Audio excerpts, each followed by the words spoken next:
Hi, my beautiful souls. Yeah, I know. I'm here again. It's 10. You're listening to 10 Numbers Gate. And so, yeah, it's been a long while for me. I'm finally back. At least for now. I mean, I wish I could give you guys consistency, but I just can't. But overall, like, the show is basically just, whatever I feel inspired to talk about. It's really kind of like a vlog of sorts. But it's a little bit more than that, really, because I talk about some legit stuff. I'm challenging you as human beings, as spiritual beings, and sometimes as emotional beings. Sometimes I'm really challenging myself by actually talking about certain things, because sometimes these things are kind of really hard to talk about. I really would label myself as a philosopher and a maybe agnostic, a very curious spiritual being, and occasionally a very curious emotional being. Sometimes more or less, depending what's going on, right? But if you ask me to pin this show down to one specific thing, that just really isn't impossible. It really isn't, because it's kind of like a thread of many different things. I feel like we are so complicated as human beings that to be able to say, okay, this is what it is to devalue how multi-layered we are, how multi-layered I am, but also to it's I don't think anyone likes being in a box, but I think that it just doesn't feel right. There's something about that feels wrong. To say, hey, this is who we are. But yeah, so I was kind of sitting with some stuff lately. I've been sitting with some stuff. I don't know, has anyone been watching this really cool show? I've only watched like snippets of it. I haven't watched like a full episode of it, but where you have this really incredibly talented couples therapist, and she has, like, for the first time ever, there's actually like a legit good show, and where we get to actually see firsthand what couples therapy looks like in real time, and how powerful it can be, and how deeply moving it can be, and how transformative it can be. Because often, if you get a really good couples therapist, or even a good therapist in general, they're not going to, it's like they're a facilitator of growth. And I feel like this woman really is that. She's a facilitator. She's not going to say, you need to become a better person. Like, can you she's not like on neither side. She's on both sides. She's able to hold both experiences and actually bring up some really good stuff in a way that's not overwhelming, I feel like. Or maybe it is for them, but they feel safe to experience the overwhelming nature of what they are bringing in the dialogue. Like, they feel safe around her. And she's a TV person. I mean, granted, everyone knows that reality TV has its problems. And just because it looks like in a certain way doesn't mean, like, behind doors that's actually what it is going on. It could be very different behind doors. But from a superficial, if you look at it, it looks like that, right? So let's pretend and trust and have faith that maybe that's actually what's going on, right? Okay, guys. All right, so I got that little, I feel like I had to start with that so that we can go into the next part of the show. Because I think you kind of get a sense of what I'm going to do, right? So I've been sitting with my own stuff of things that I grew up with. And, I've been contemplating me as a mother, growing, and also to me as a partner, me as how I interact with in the world. Who am I really? And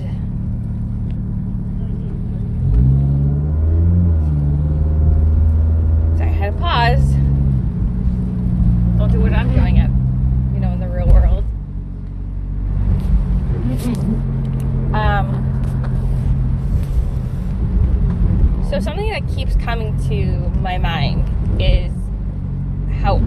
was raised.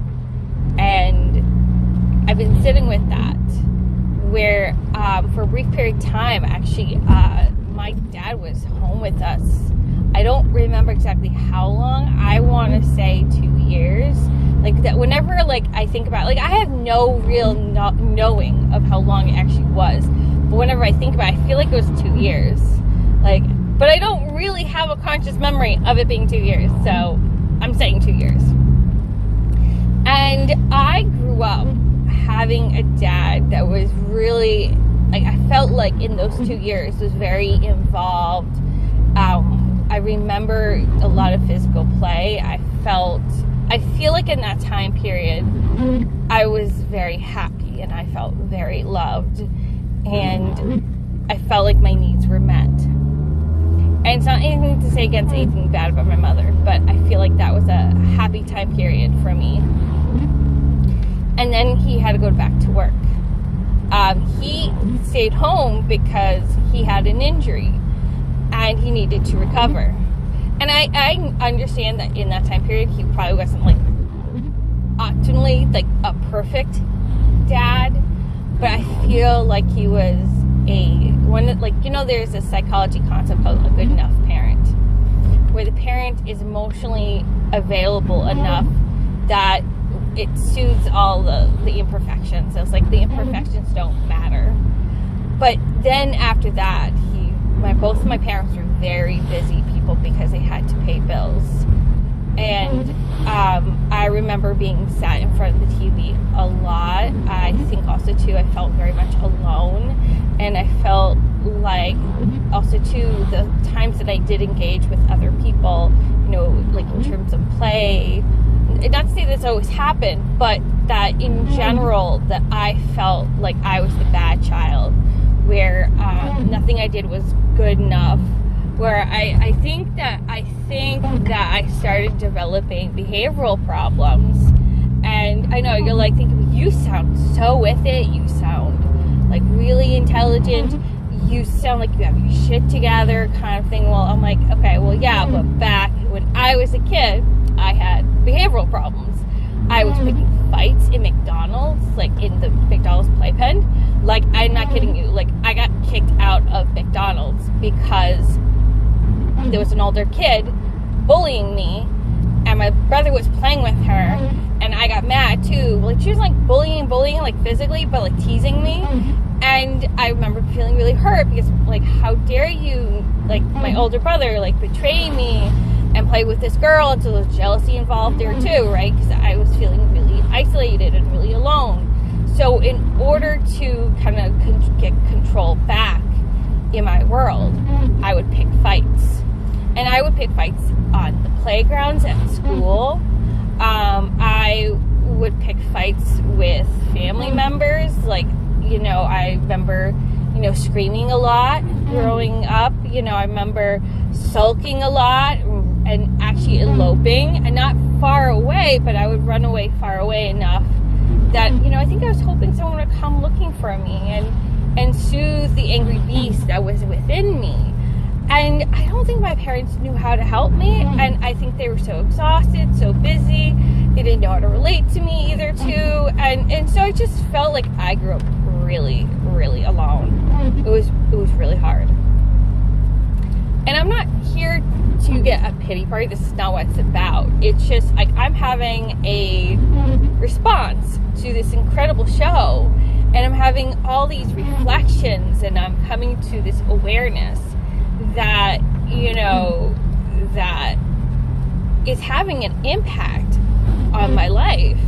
That has had an impact where, because it became easier to be alone, because by engaging with other people, I had to deal with their demands, their expectations, like behave, be good, like, and also too, like I felt like also too my needs came last. Like, I remember like being busy with chores a lot, like having to be constantly busy with chores, not having time enough for myself, but also too always having to meet other people's needs and demands. Like, I had to do I had to meet this impossible standard. And so it became so much easier eventually to just isolate and hide away from the world in my room and not engage with other people, especially like at school. It just became like I was unhappy and miserable being alone. But I kind of realized that as an adult, that became a survival mechanism where it was just easier to just be by myself. Crazy, I know. But and this is kind of why I thought, well, maybe I'm autistic, because I sometimes get deeply overwhelmed by social demands, social cues. I get drained very easily by people. I tend to rejuvenate if I have periods of aloneness with myself. So it does get a little confusing. Like, is this autism or is this something else? And this is why actually autism can be really hard to diagnose, especially in adults, because we had a childhood and our childhood impacted us as adults.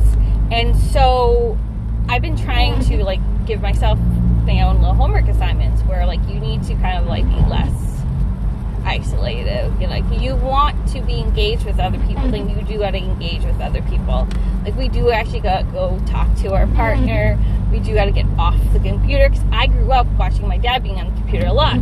So I'm like thinking to myself like, oh, is this a repeated pattern I saw? Like he was on the computer a lot, so I'm putting myself on the computer a lot, you know, so that way I can have me time, right?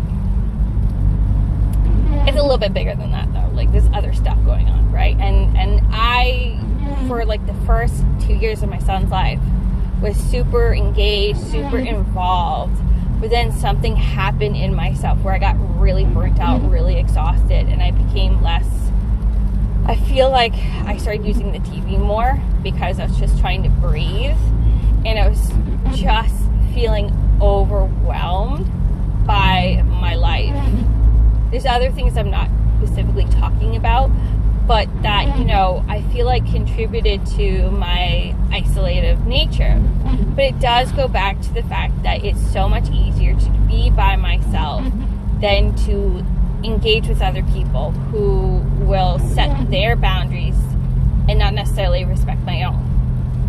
Okay? And to kind of give some context behind all this, in my 20s to even like a little early 30s, I started noticing that I had friendships where it was all about them, and they didn't quite know who I was, and they didn't quite care about my boundaries, about my feelings. So that did validate the fact that I felt like it's just easier if I just cut them out of my life and be by myself. But granted, though, that was not a bad choice, because it's better to be alone than have toxic friends. However, though, the healthy friendships you do end up and land with, it's like, well, I'd rather hide in my little corner than engage with those friendships, which becomes incredibly limiting, right? I have this one really good friend that I don't always talk to because it's just easier if I don't, right? So I'm thinking to myself, I don't feel like getting hurt. I don't feel like running into a scenario where I'm going to have to set a boundary. I don't feel like being invalidated anymore. There's a lot of things of I don't feel like anymore. Been there, done that, wore the t-shirt, got dirty, threw it in the washer, it got vomited on, and then the cycle repeated, right? Where I was like, you know what, it's just better if I just, it's better if I just be by myself. And I don't know if this is a really good healthy cycle for me. I feel like I think about that, going like, you know what, like, what would it be like to have friendships again? What would it be like? And I think that seems very overwhelming to me when I think about that. I'm like, oh no, I don't think I can do that. Like, that seems like, no. I'll just stick with the people I have in my life. actually, honestly, that's not necessarily a bad response. Like, okay, well, who are the people we're talking about? My family members, my partner, my son, my current only one friend that, well, okay, technically I have other friends, but I have basically ridden them off right now for a lot of good reasons. And I'm like, they're not really friends. They're not. Especially if they only text you and they have something to brag about. Look at my life, isn't it amazing? And they never ask about who you are. How are you doing? No, they don't care. Because they just don't care. And that's fine. If that's what they want in their life, it doesn't mean I want that in my life. So I think it's come to the point where I'm okay with focusing on what I currently have and trying to figure out my shit with those people. Not a bad response if I do say so myself. I think we're coming to that point where going any further is like a monologue and it's not going to be very useful to anyone. So I like to keep these very short. I like to kind of like leave you a nugget and let you be able to have something that you can kind of like chew on. You know how like okay, if you eat like a ton of chocolate, you're gonna get sick, right? You're probably gonna want to vomit afterwards. At least I think most people, like if they ate so much chocolate, they'd be like, ugh, I can't do it anymore. Oh, my belly aches, it hurts so bad. And I think that's kind of why for a lot of us sometimes are really uncomfortable with emotional intimacy and emotional depth and emotional, I mean, like, it's a little different, granted, but I mean, when we're learning it, we confuse it for chocolate because we have all these triggers around it that make it threatening. And so I want you to understand, like, I'm not an LMHC, I'm not a doctor, financial, legal advisor, all choices are your own. You have this beautiful thing called free will, but you do have to understand that it's totally okay if something doesn't resonate. You can drop it and let someone else pick it up for you. But at the same time, understand that it's okay, especially in the beginning of your journey or even the middle, and even after like a transformation. It's okay to be like, I feel really uncomfortable with this. Like, I feel overwhelmed. I feel like I need more time. I feel like going beyond 20 minutes is too much for me. And I would say I would validate that for you. I would say, you know what? That's totally fine. That's totally legit. You don't have to push yourself. And in Taoism, they talk about, like, don't force things. That if you force yourself, like, say, for instance, there's this really cool story that I keep, playing out in my brain, where there's this wise teacher, but he's also teaching people how to do martial arts and teach how to use the sword. And there's this guy who's been at it far longer than everyone else in that group, and he's complaining to the teacher, saying, like, why is he so good at this than I am? I don't get it. I've been at this a lot longer. I want to learn how to use the sword. I want to be more, a little further along. Why am I not a little more further along? And the teacher, in his wise way, points his direction to a pond and a rock. And he uses the analogy of water and the stone, and how the water doesn't force the rock to move, but it moves around it. And over time, as it moves around the rock, the boulder changes shape. And so what he's trying to say in that moment is, anytime you try to force things, you just exhaust yourself. And you actually learn at a slower pace than everyone else. But when you stop forcing things happen at a faster rate, and things will naturally shift and change and will take hold in your mind and in your heart. So I need all of you guys to be the water. Be the water. Move around the boulder. Don't force yourself to push the boulder, because when you push, you're gonna exhaust yourself. You're going to get more burnt out. And I don't want that for any one of you. Okay? I was just talking to my son a little while ago, and I was telling him how proud I was of him, right? So I tend to really praise him for the things he is doing well at. So, and not that you have to force yourself to do this either, but focus on what you're doing right. I know a lot of this emotional work is really difficult. I find it really difficult too. I'm right there with you. And so sometimes what I have to do is focus on what I'm doing right. Because the more I focus on what I'm doing wrong, the more I do those things, the more I feel less good inside. And so, you got a lot of great achievements going on right now. You just got to remember that. Okay, guys? All right, I am going to let you guys go because I do have to go. But I love and light, my me, blessed be, amen, to good health. And